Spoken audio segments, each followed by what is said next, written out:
Hello friends, welcome to my channel. In this video we are going to discuss about section 230 जो कि है power to compromise और make arrangements with creditors and members. Okay, तो compromise क्या होता है, arrangements क्या होता है, ये हमने introduction वाली वीडियो में देख लिया.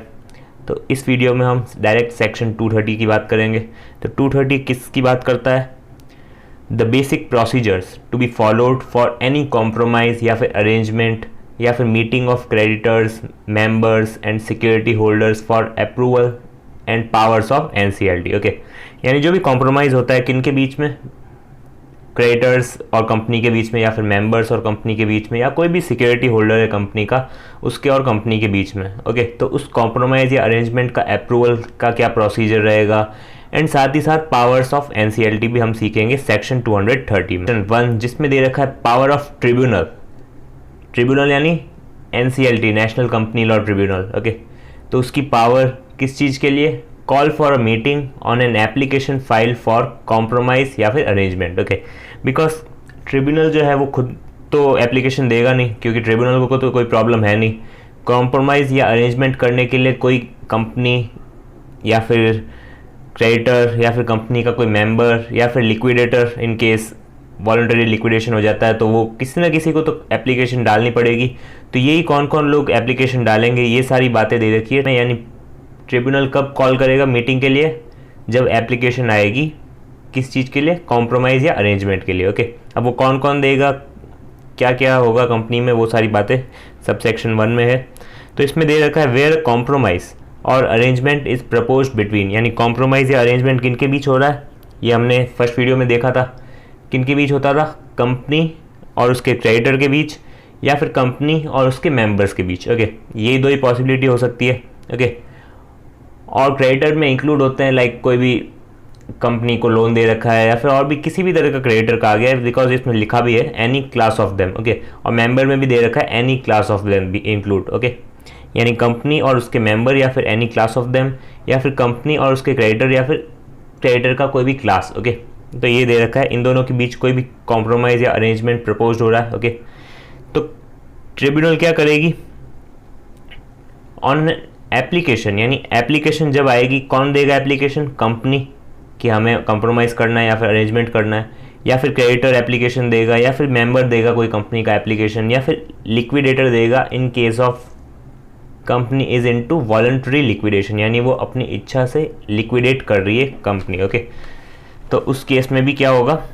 लिक्विडेटर जो है वो एप्लीकेशन देगा ट्रिब्यूनल को फॉर कॉम्प्रोमाइज़ या फिर अरेंजमेंट. ओके, तो जैसे ही एप्लीकेशन जाएगी ट्रिब्यूनल को, ट्रिब्यूनल क्या करेगा?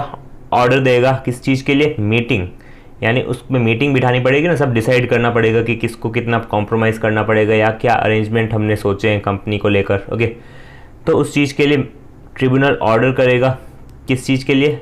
मीटिंग ऑफ द क्रेडिटर या फिर क्लास ऑफ क्रेडिटर या फिर मेंबर और class of member as the case में भी, जिनका भी कॉम्प्रोमाइज़ या अरेंजमेंट हो रहा है.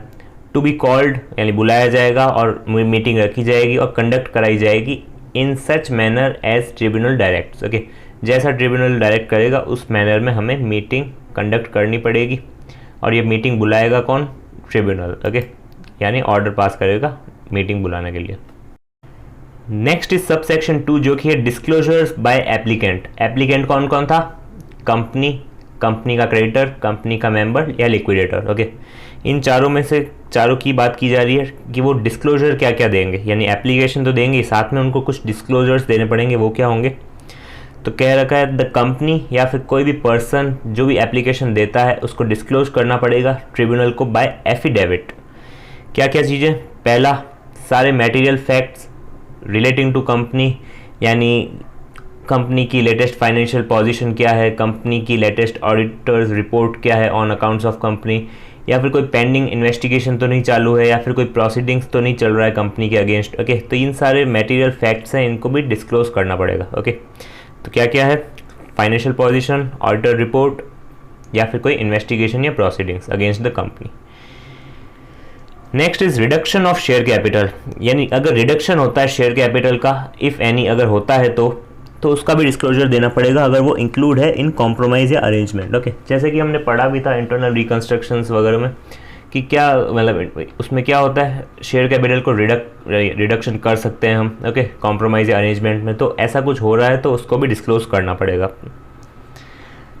नेक्स्ट इज कोई भी स्कीम है किस चीज़ से related, corporate debt restructuring, okay, और वो कंसेंट दिया है उस पर्टिकुलर रिस्ट्रक्चर कॉर्पोरेट डेट को रिस्ट्रक्चर करना, यानी इस चीज़ की कोई स्कीम है तो कंसेंट कौन कौन दे रहा है, not less then 75% of secured creditor in value, okay. In value का मतलब क्या है, मतलब जितने क्रेडिटर ने पैसे दे रखे हैं उसकी वैल्यू का वोट दिया जाएगा, ओके। यानी नॉट लेस देन 75% का मतलब 75% या उससे ज़्यादा। बट ऐसा नहीं हो सकता कि एक कंपनी को पैसे दे रखे हैं कितने, मान लीजिए 75 लाख, और बाकी सारे 100 क्रेडिटर हैं उन्होंने कंपनी को पैसे दे रखे हैं 25 लाख। तो ऐसे हम बाय वैल्यू कैलकुलेट करेंगे, ओके, न कि by number of creditor, okay. तो आप समझ सकते हैं इन वैल्यू क्यों लिखा है। अब साथ ही साथ इंक्लूड क्या करना पड़ेगा उसमें, अगर स्कीम है ऐसी कोई तो उसमें क्रेडिटर रिस्पॉन्सिबिलिटी स्टेटमेंट भी इन प्रिस्क्राइब फ्रॉम हमें डिस्क्लोज करना पड़ेगा। सेफगार्ड क्या क्या हो रहे हैं, किससे किसके, सिक्योर्ड क्रेडिटर के, अनसिक्योर्ड क्रेडिटर के, वो भी हमें डिस्क्लोज करने पड़ेंगे। और अगर कंपनी प्रपोज कर रही है किस चीज़ से, कॉर्पोरेट डेट रिस्ट्रक्चरिंग गाइडलाइंस, किसकी, आरबीआई की, अगर आरबीआई की कोई गाइडलाइन है उसको अडॉप्ट कर रही है तो उस केस में भी क्या करना पड़ेगा, उस चीज़ का डिस्क्लोजर देना पड़ेगा कि हम आरबीआई की इस पर्टिकुलर गाइडलाइन को फॉलो करते हुए कॉर्पोरेट डेट रिस्ट्रक्चरिंग कर रहे हैं, ओके। यानी कॉर्पोरेट का जो डेट है उसको रिस्ट्रक्चर करना।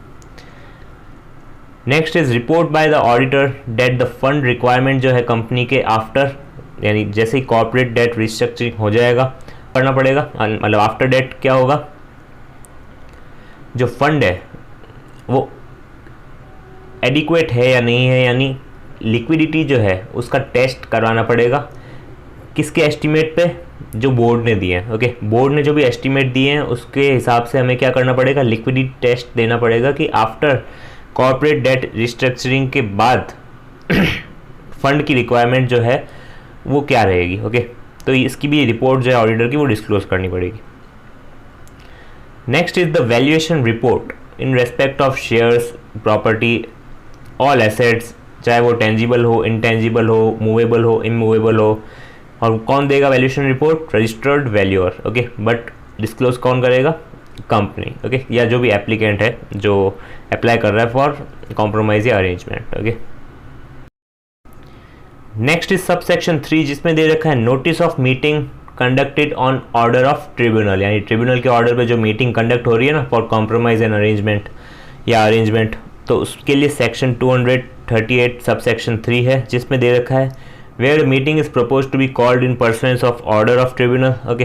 तो नोटिस किस किस को जाएगा उस पर्टिकुलर मीटिंग का, क्रेडिटर को सारे, या फिर क्लास ऑफ क्रेडिटर जो भी हैं उसकी class, and to all the members या फिर क्लास ऑफ मेंबर्स, यानी और भी टाइप के जो मेंबर्स होते हैं, जितनी भी क्लास ऑफ मेंबर्स होते हैं उन सबको। And debenture holders of the company को भी जाएगा, sectoral regulators under section 230 sub section 5 जो कि हम पढ़ेंगे। सेक्टोरल रेगुलेटर्स कौन कौन होते हैं, बहुत बड़ी लिस्ट है तो उसमें आप देख लेना सेक्टोरल रेगुलेटर्स कौन कौन होते हैं। उन सबको क्या करना पड़ेगा, नोटिस भेजना पड़ेगा, okay, for that particular meeting जिसमें कॉम्प्रोमाइज या अरेंजमेंट डिस्कस होगा। और इंडिविजुअली भेजना पड़ेगा eight the address registered with the company, यानी कंपनी में जो भी एड्रेस रजिस्टर कराया है क्रेडिटर्स ने, मेंबर्स ने या फिर डिवेंचर होल्डर्स ने, ओके। और सेक्टोरियल रेगुलेटर्स में तो ऑब्वियसली वो तो अथॉरिटीज़ होती है तो इसमें तो कोई दिक्कत है नहीं, ओके। तो इंडिविजुअली जाएगा किनके पास, इन सब के पास at the address registered with the company. Next is annexure with notice, यानी जो नोटिस हमने पढ़ा ये जाएगा, इसके साथ साथ एनेक्सचर भी देना पड़ेगा, यानी क्या, इसके साथ साथ कुछ चीज़ें अटैच करनी पड़ेगी। वो क्या क्या होगी, पहला डिटेल्स ऑफ कॉम्प्रोमाइज़ या फिर अरेंजमेंट, यानी जो भी कॉम्प्रोमाइज़ हो रहा है या फिर अरेंजमेंट हो रहा है तो उसकी डिटेल्स हमें अनेक्स्ट करनी पड़ेगी। कॉपी ऑफ वैल्यूएशन रिपोर्ट अगर कोई है तो, यानी अगर एसेट का कुछ कॉम्प्रोमाइज़ या अरेंजमेंट हो रहा है तो उस केस में वैल्यूएशन देनी पड़ेगी उस पर्टिकुलर एसेट की, ओके, उसकी कॉपी देनी पड़ेगी। और एक्सप्लेन करना पड़ेगा देयर इफेक्ट किस पे, क्रेडिटर पे, केएमपी पे, प्रमोटर पे, नॉन प्रमोटर मेंबर्स जो हैं एंड डिबेंचर होल्डर्स जो है उन पे जो इफेक्ट है। एक और इफेक्ट की बात है किस पे, डायरेक्टर्स पे, okay, directors of the company या फिर डिबेंचर ट्रस्टीज जो भी है।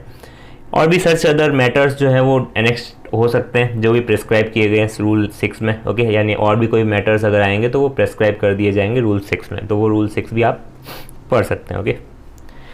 Next is advertisement of notice, यानी ये जो नोटिस है इसका एडवर्टाइजमेंट करना पड़ेगा। एडवर्टाइजमेंट इन द सेंस हमें बताना पड़ेगा पब्लिक को, ओके, जनरल पब्लिक जो है वो कैसे बताएंगे, वेबसाइट पे लगा के, कंपनी की वेबसाइट पे अगर कोई है तो, प्लस यानी एंड लिखा है, ओके, साथ ही साथ इन case of a listed company ये जो डॉक्यूमेंट्स है कहाँ पे भेजे जाएंगे, securities and exchange board and stock exchange जहाँ पे वो सिक्योरिटी लिस्टेड है for placing on their website, यानी जो सेबी की वेबसाइट है और एक्सचेंज की जो भी वेबसाइट है यानी NSE BSE जो है उसके जो वेबसाइट है उस पर भी ये नोटिस लगाया जाएगा, यानी उनके भी साइट पे ये आ जाएगी चीज़, ओके।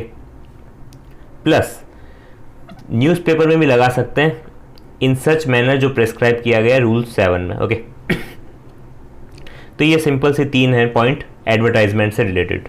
एडवर्टाइजमेंट किसका, नोटिस का, यानी जनरल पब्लिक को कैसे पता चलेगा, ओके, इस तरीके से।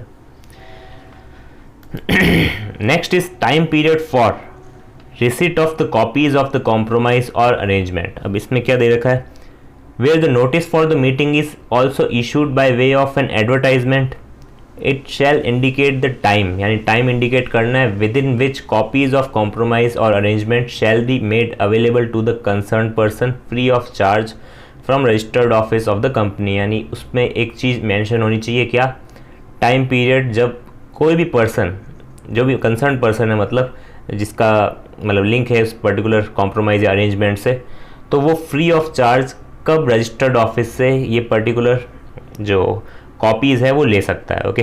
तो इसकी बात की जा रही है कि वो टाइम पीरियड भी है जो हमें मेंशन करना पड़ेगा, ओके, यानी इंडिकेट करना पड़ेगा। नेक्स्ट इज सब सेक्शन 5 जिसमें दे रखा है नोटिस टू सेक्टोरल रेगुलेटर्स। ये मैंने बताया था कि सेक्टोरियल रेगुलेटर्स सब सेक्शन 5 में आएगा, तो अब बताता हूँ।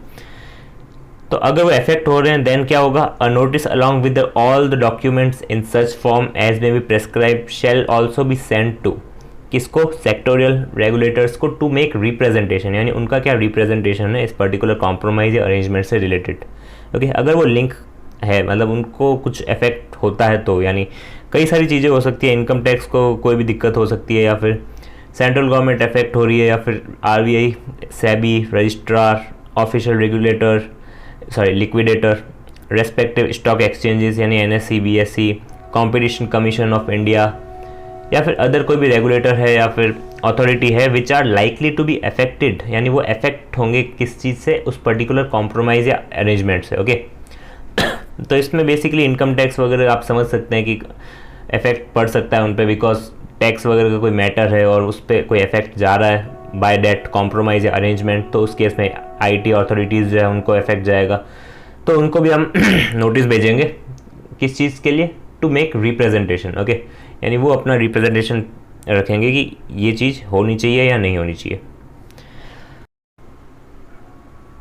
So shall require that representation, if any, to be made by them shall be made within a period of 30 days from the date of receipt of such notice, okay। यानी जो भी sectoral regulators हैं उनको क्या करना पड़ेगा, 30 दिन के अंदर अंदर रिप्रेजेंटेशन देनी पड़ेगी। अगर उन्होंने नहीं दी देन क्या होगा, ये मान लिया जाएगा कि उन्होंने मतलब ये प्रिज्यूम कर लिया जाएगा कि उनको कोई भी रिप्रेजेंटेशन नहीं बनानी है फॉर डैट प्रपोजल, यानी कॉम्प्रोमाइज अरेंजमेंट से उनका कोई मतलब नहीं है, वो मतलब ये मान लिया जाएगा कि उनको कोई रिप्रेजेंटेशन बनानी ही नहीं थी, ओके। 30 दिन के अंदर दिया तो ठीक है, नहीं तो उसके आगे हम प्रिज्यूम कर लेंगे that they have no representation make on the proposal, okay. Next is the tribunal may dispense with calling of a meeting of creditor या फिर class of creditor where such creditors या फिर class of creditors having at least 90% value agree and confirm by way of affidavit, यानी 90% at least, यानी 90% या उससे ज़्यादा की वैल्यू के क्रेडिटर या फिर class of creditor by way of affidavit agree करते हैं एंड कंफर्म करते हैं उस पर्टिकुलर कॉम्प्रोमाइज या अरेंजमेंट को, देन ट्रिब्यूनल मीटिंग नहीं बुलाएगा, डायरेक्ट, मतलब उस केस में मीटिंग बुलाने की ज़रूरत नहीं है, बिकॉज उन्होंने 90% जो क्रेडिटर है उन्होंने बाय एफिडेविट कंफर्म कर लिया है और एग्री कर लिया है उस पर्टिकुलर कॉम्प्रोमाइज या अरेंजमेंट से, तो उस केस में मीटिंग बुला के वोट करने की कोई ज़रूरत नहीं है, इसीलिए ट्रिब्यूनल मीटिंग नहीं बुलाएगा उस पर्टिकुलर केस में। ओके, तो ये था सबसेक्शन 9। तो अब स्टार्ट करते हैं सबसेक्शन 4 जिसमें दे रखा है vote to the adoption of compromise और अरेंजमेंट। जैसा कि मैंने पहले बताया था कि कॉम्प्रोमाइज़ या अरेंजमेंट जो है वो मीटिंग बुलाई जाएगी उसके लिए, तो वो मीटिंग में क्या होगा, वोट करेंगे कौन, जो भी कंसर्न है, यानी क्रेडिटर्स है, मेंबर्स है, या फिर कोई भी जिन्होंने लोन दे रखा है कंपनी को, वो वोट करेंगे। ओके, तो उस चीज़ का प्रोसीजर दे रखा है सबसेक्शन 4 में। ओके, तो क्या लिखा है, a company shall provide that the person to whom the notice is sent, यानी जिन जिन को भी नोटिस भेजा गया है वो वोट कर सकते हैं, ईदर बाय देमसेल्फ यानी खुद आके, या फिर थ्रू प्रॉक्सी अपना रिप्रेजेंटेटिव भेज के, या फिर by postal ballot to the adoption of compromise या अरेंजमेंट। यानी किस चीज़ के लिए वोट करेंगे, एडॉप्ट करने के लिए, क्या, वो पर्टिकुलर कॉम्प्रोमाइज या arrangement within 1 month from the date of receipt of such notice. Okay, और एक और चीज़ दे रखी है, ये 3 चीज़ें ओके इसमें,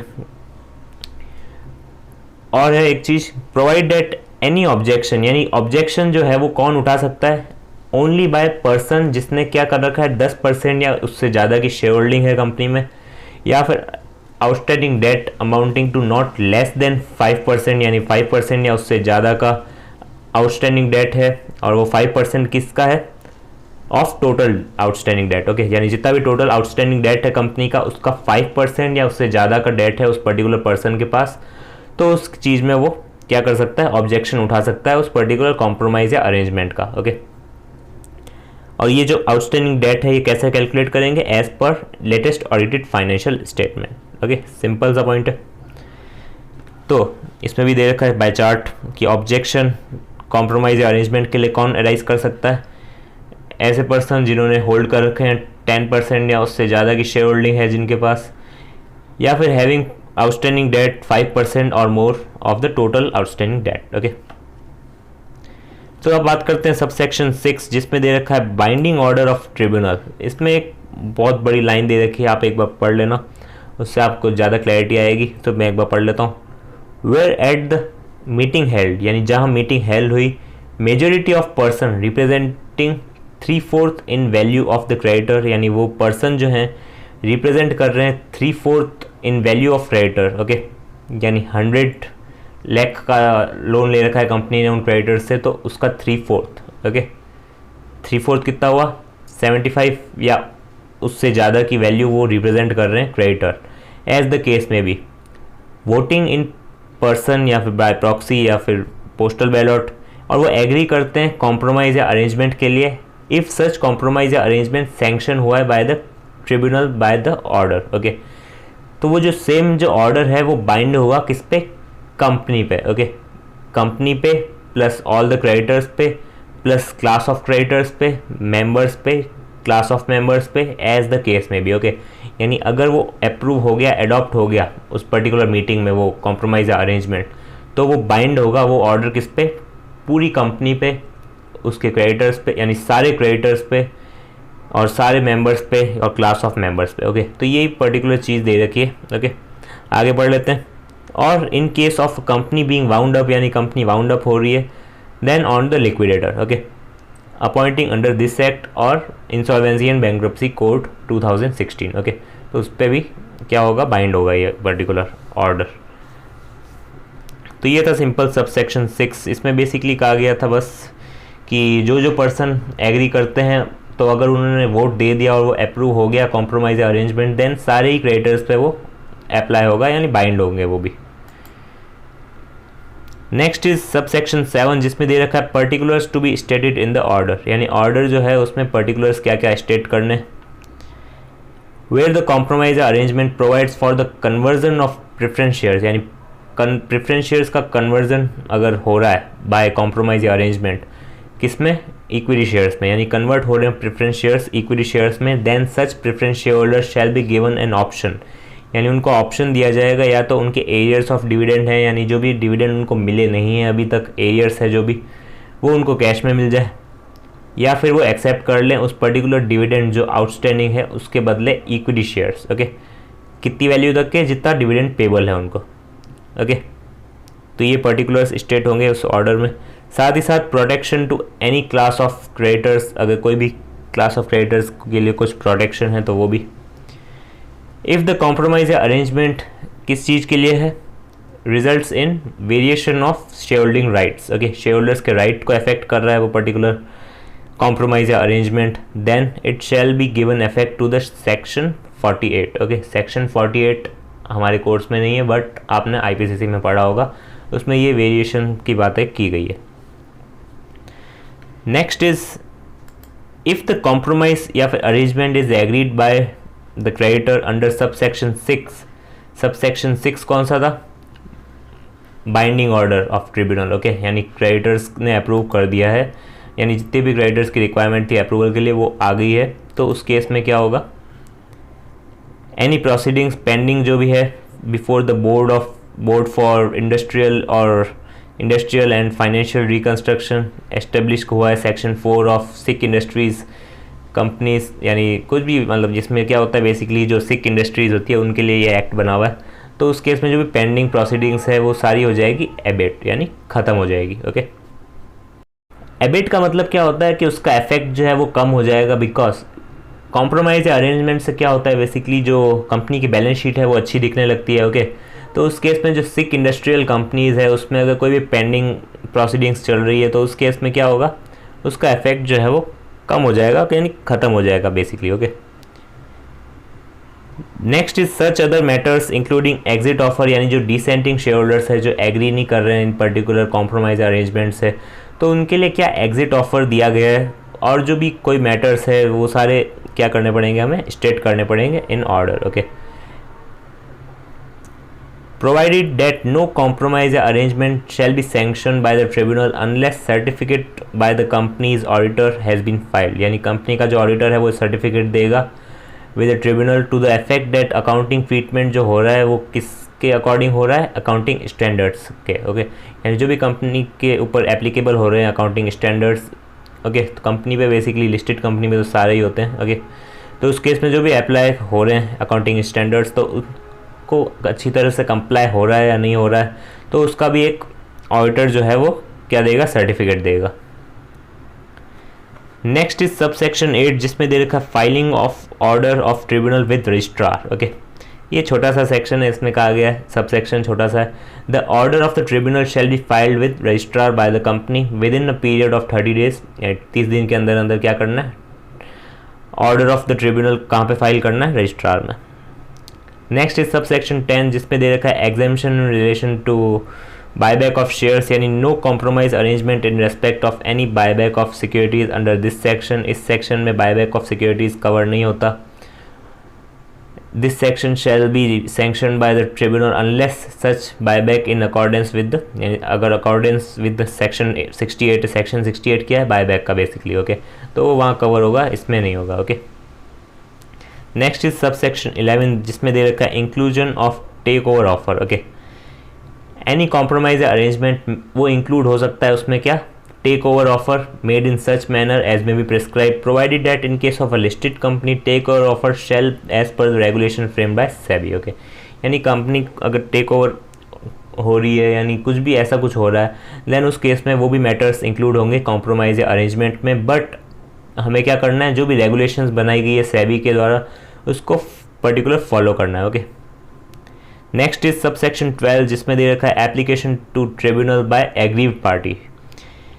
aggrieved party may make an application to the tribunal in the event of grievance, यानी किसी भी तरह की दिक्कत आती है कोई एग्रीव्ड पार्टी को बाय दैट पर्टिकुलर कॉम्प्रोमाइज या अरेंजमेंट, देन वो क्या कर सकता है, ट्रिब्यूनल को अप्लाई कर सकता है, okay. With respect to the take over offer of companies other than listed companies in such a manner prescribe किया गया जो भी, एंड द ट्रिब्यूनल में ऑन एप्लीकेशन पास करेगा जो भी ऑर्डर होगा, जो भी ट्रिब्यूनल को सही लगेगा कि वो पर्टिकुलर पार्टी सही कह रही है या नहीं कह रही है, उस केस में जो भी ऑर्डर वो देगा वो एज इट में डीम फिट, ओके, जो भी उसको ठीक लगेगा वो ऑर्डर पास कर देगा। तो ये सिंपल से सेक्शंस है, काफ़ी बड़ा सेक्शन है ये टोटल, इसमें टोटल 12 सब सेक्शन है, ओके। सो ये था सेक्शन